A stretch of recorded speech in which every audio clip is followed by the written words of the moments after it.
Hey, salut, c'est moi. Alors aujourd'hui, je vais résoudre le problème D de la page A5.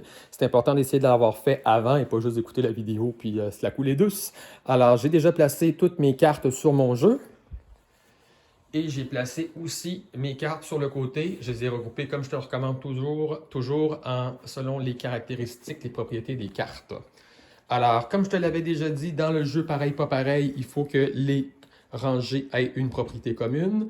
Et les cases voisines, il faut qu'il y ait une propriété commune sur les rangées. Sur les colonnes, il faut qu'il n'y ait pas de... Les cases voisines ne doivent pas avoir de propriété commune. Je commence avec les cases autour desquelles il y a plus d'informations. Donc, tu vois que cette case-là est plutôt intéressante. Donc, c'est soit une reine, un cœur, soit un valet, un carreau. Ah, mais pas une reine, parce que j'en ai une en dessous, puis pas du trèfle, donc pas du pique et pas un as. Donc, ça va être probablement quelque chose comme une dame de carreau. Je vais aller voir si elle est disponible. Ah, pas la dame de carreau, parce que j'ai une dame en bas. Donc, quelque chose qui n'est pas une dame a probablement soit quelque chose de cœur, mais sûrement pas. Alors, je vais aller voir un valet de cœur. Est-ce que mon valet de cœur est là? Oui, il est là. Alors, j'y vais. C'est parfait. Donc, ça fonctionne. Valet, valet, cœur, cœur. Il n'y a rien de commun en haut et en bas. Ici, j'ai trois informations autour de cette case-là. Ça ne peut pas être du cœur ni une dame.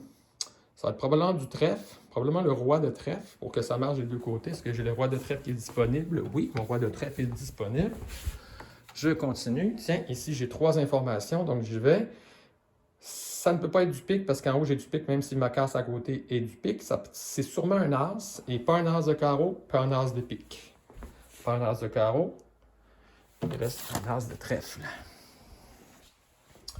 Alors ici, je vais choisir une des cases qui me reste, mais j'ai juste deux informations autour de ces cases-là, donc ça ne me donne pas beaucoup d'informations. Je vais pouvoir probablement avoir des fois plus qu'une possibilité.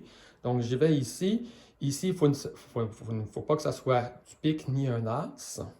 Il faut que ça soit donc un roi de quelque chose. Ben, il me reste seulement mon roi de carreau. Donc j'y vais. Ah, tiens, je pourrais essayer de finir ma rangée ici. Donc, soit un as, soit du cœur, soit un roi, soit un carreau. Ça fait quand même pas mal de possibilités, mais avec ce qui me reste dans mon jeu, je pense que j'ai seulement cette possibilité-là.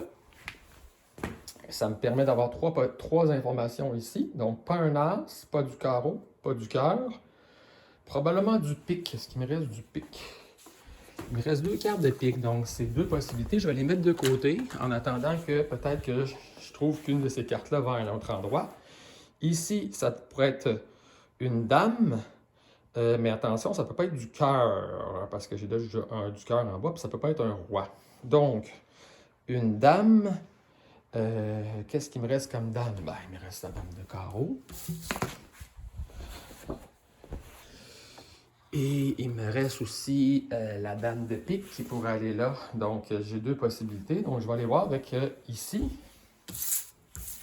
Qu'est-ce que j'ai comme possibilité ici? Donc, il me reste le valet de trèfle. Donc, si je plaçais... Ah, j'ai oublié ma case ici. Ah, alors, voyons voir ici. Je pourrais avoir dame du trèfle, mais pas de valet. Donc, mon valet, c'est sûr qu'il ne va pas là. Alors, dame, et ça ne peut pas être la dame de carreau qui est ici. Donc, probablement que ça va être cette dame-là qui me reste. Ici, ça définit automatiquement le reste de mon jeu. Ah voilà, j'avais oublié la petite case en bas, donc ça m'a permis de débloquer mon jeu. C'est la bonne réponse. J'espère que tu as réussi. Si tu as réussi, 2 fois bravo. À la prochaine!